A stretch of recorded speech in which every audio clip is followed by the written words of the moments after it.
Marcus was standing in line at the Apple Store on a Friday morning in September, waiting to spend $1,199 on a phone that was 3% faster than the phone already in his pocket.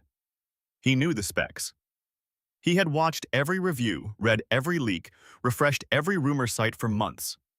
The new camera had one more lens. The processor was marginally quicker. The screen was slightly brighter. He could not articulate exactly what his current phone could not do. It made calls, sent texts, took photos good enough for Instagram, ran every app he needed. It was 18 months old and worked perfectly. But somehow, standing in that line, he felt like he was falling behind, like his current phone was suddenly inadequate, even though nothing about it had changed since the night before when he had used it to watch the keynote announcing its replacement. That was the moment the magic happened. Not in the phone itself, but in Marcus's perception of the phone he already owned. 24 hours earlier, he was satisfied. Now, watching Tim Cook unveil features he would never use, Marcus felt a strange dissatisfaction creep in. His perfectly functional device had been psychologically downgraded by the mere existence of something newer. He did not need a new phone. He needed to believe his current phone was no longer enough. And Apple has spent billions of dollars making sure he would believe exactly that. Marcus bought the new phone. He spent the weekend transferring his data, setting up his apps, and admiring how similar everything looked to what he had before. By Monday, the new phone felt normal, indistinguishable from the experience he had left behind. The excitement lasted 72 hours. The payment plan lasted 24 months, and in 18 months, he would be back in another line, convinced once again that what he had was suddenly not enough. I spend way too much time thinking about why perfectly good technology starts feeling broken the moment something newer exists. If you have ever upgraded a phone, laptop, or tablet and realized weeks later that you paid $1,000 for an experience almost identical to what you had, make sure to hit that subscribe button. If you have ever felt your device slow down suspiciously close to a new model release, make sure to hit that subscribe button. What I'm about to show you is how the tech industry has engineered a psychological and financial extraction machine that costs the average American household tens of thousands of dollars over a lifetime. Not for innovation, but for the illusion of innovation. I call it the upgrade illusion. And once you see how it works, you will never look at a product announcement the same way again. Here is the fundamental thing you need to understand about the modern tech industry. The business model is not built on selling you a great device once. It's built on selling you the same device over and over again with incremental changes packaged as revolutionary leaps. Apple, Samsung, Google, and every other major tech company have mastered a psychological manipulation that turns satisfaction into dissatisfaction on command. They don't need to make your old device worse. They need to make you feel like it's worse, which is a much easier problem to solve. And they solve it every single September with a keynote presentation, a barrage of advertising, and a carefully orchestrated cultural moment that makes everyone simultaneously look at their current phone and think, maybe it's time.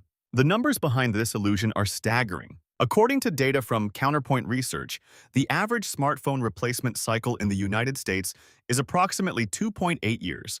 Americans upgrade their phones every 33 months on average, even though modern smartphones are built to last 5 to 7 years with proper care. The average selling price of a smartphone in America is now over $850, according to Consumer Intelligence Research Partners, and flagship devices routinely cross the $1,000 threshold. If you upgrade every 2.8 years at $850 per phone over a 40-year adult life, you will spend approximately $12,143 on smartphones alone.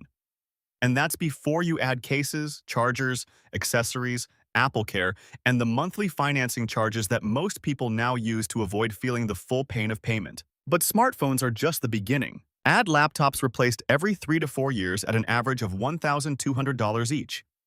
Add tablets at $600 every 4 years. Add smartwatches at $400 every 3 years. Add wireless earbuds at $200 every 2 years.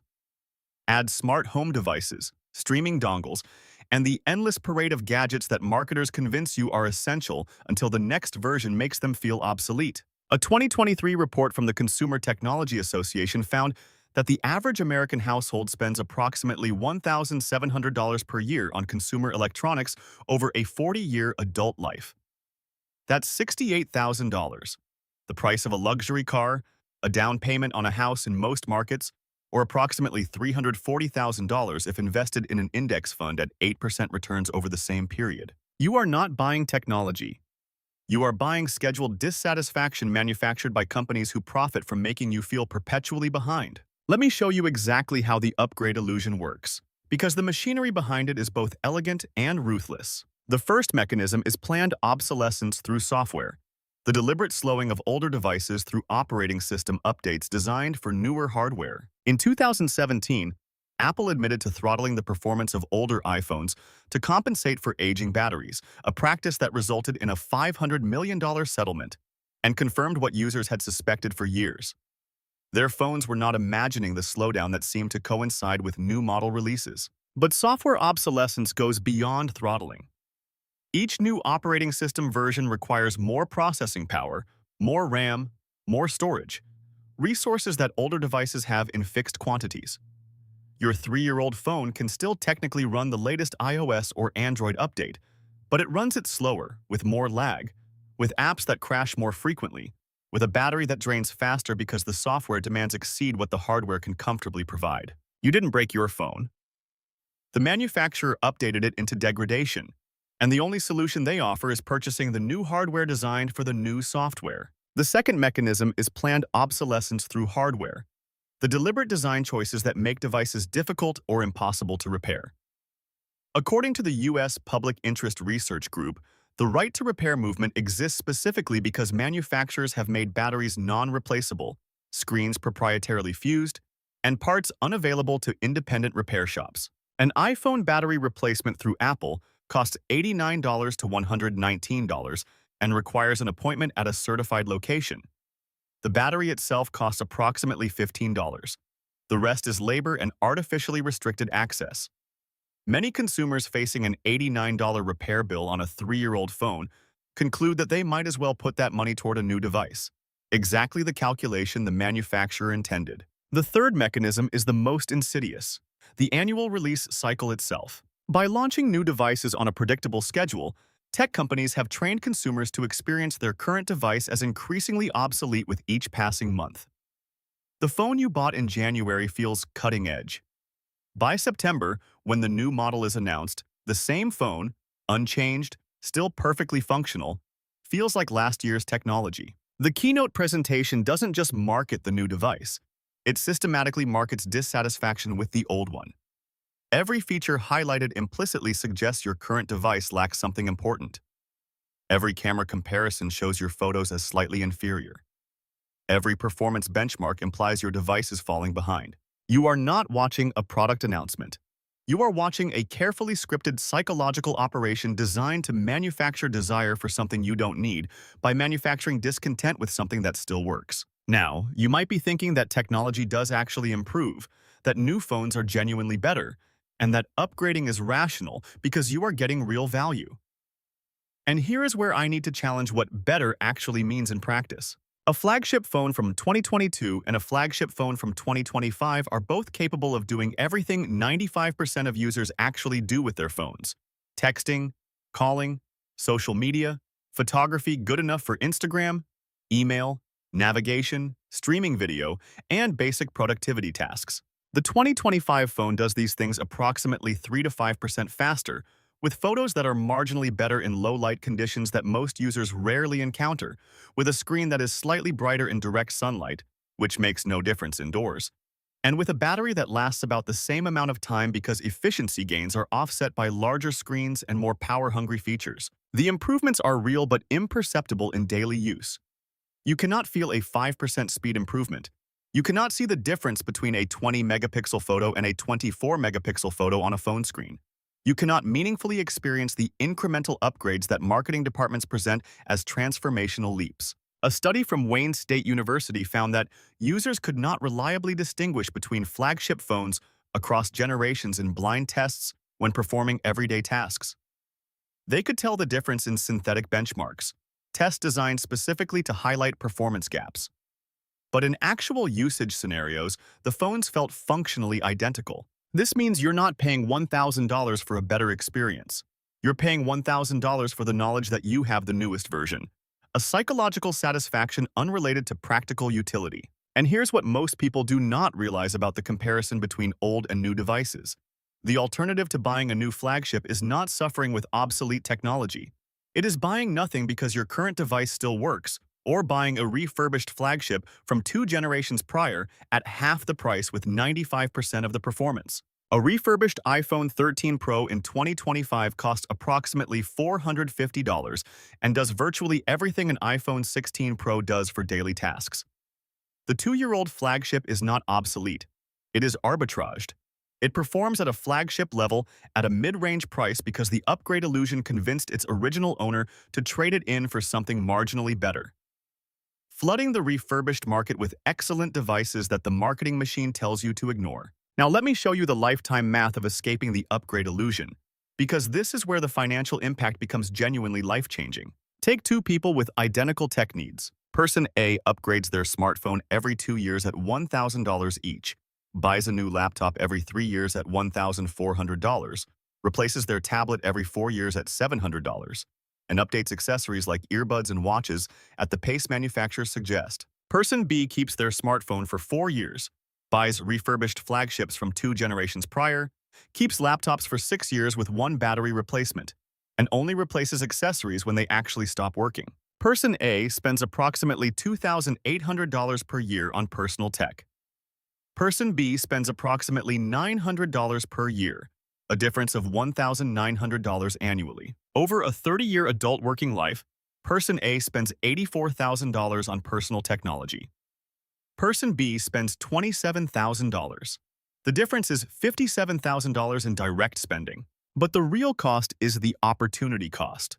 What that $57,000 could have become if invested instead of spent on incremental upgrades. At 8% compound annual returns, the $1,900 annual difference invested each year for 30 years grows to approximately $214,000. $250,000. That is the true cost of the upgrade illusion, not the price of any single device, but the compounded lifetime extraction of wealth through manufactured dissatisfaction, upgrade after upgrade, year after year, while perfectly good technology collects dust in drawers or gets traded in for a fraction of its remaining useful life. And here's where it gets even more interesting. The tech industry has also convinced us that holding on to devices is somehow embarrassing or irresponsible when the opposite is true. The environmental cost of the upgrade illusion is catastrophic. According to the United Nations, approximately 50 million metric tons of e-waste are generated globally each year, and that number is growing. The rare earth minerals in your phone, lithium, cobalt, neodymium, are extracted through environmentally destructive mining, often in countries with poor labor protections. The manufacturing process for a single phone produces approximately 70 kilograms of CO2 emissions. And the majority of a device's lifetime carbon footprint comes from manufacturing, not use. Every unnecessary upgrade is not just a financial decision, it is an environmental one.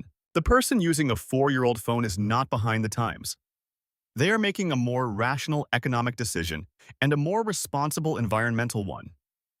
The social pressure to upgrade is manufactured, and it should be resisted, not just for financial reasons, but because the consumption pattern it drives is genuinely unsustainable. The marketing has convinced us that wanting the new thing is natural and inevitable, but the wanting is engineered. You did not wake up feeling dissatisfied with your phone. You watched a keynote or saw an advertisement or scrolled past a review that planted the dissatisfaction. The desire came from outside, not inside. And recognizing that is the first step to escaping the cycle. So what do you actually do to escape the upgrade illusion? The first action is to define your actual use case and measure your current device against it, not against the theoretical maximum a new device could provide. Ask yourself, what do I actually do with my phone or laptop on a daily basis? Texting, email, social media, photos, streaming? If yes, your 2- or 3-year-old device handles all of those tasks adequately. You do not need more processing power for Instagram. You do not need a better camera for snapshots. The new features are designed to create demand, not serve existing needs. The second action is to extend the life of your current devices through simple maintenance. Replace batteries when they degrade. A $100 repair that adds 2 years of life is dramatically cheaper than a $1,000 replacement. Use protective cases to prevent damage. Delete unused apps and files to maintain performance. Factory reset devices that have become sluggish. Often the performance issues are software bloat, not hardware limitations. A 2022 survey by Asurian found that the average smartphone has 80 unused apps consuming storage and processing resources. Cleaning up your device can restore performance you thought was gone. The third action is to buy refurbished when you do need to upgrade. Apple, Samsung, and third-party vendors like Gazelle and Backmarket sell certified refurbished devices at 30 to 50% discounts with warranties that cover defects.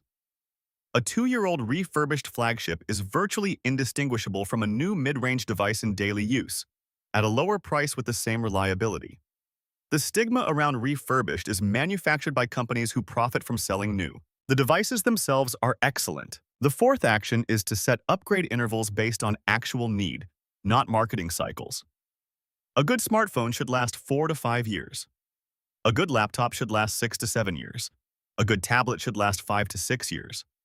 When the device literally cannot run the software you need or the battery cannot hold a charge even after replacement, that's when you upgrade, not when a company tells you that something newer exists. Right now, you probably see yourself as someone who appreciates technology, who enjoys having capable devices, who stays reasonably current without being excessive.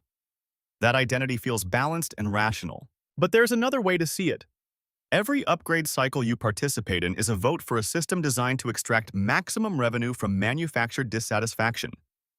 Every time you trade in a working device because something newer exists, you are confirming that the psychological manipulation worked. The tech industry does not see you as a customer to serve.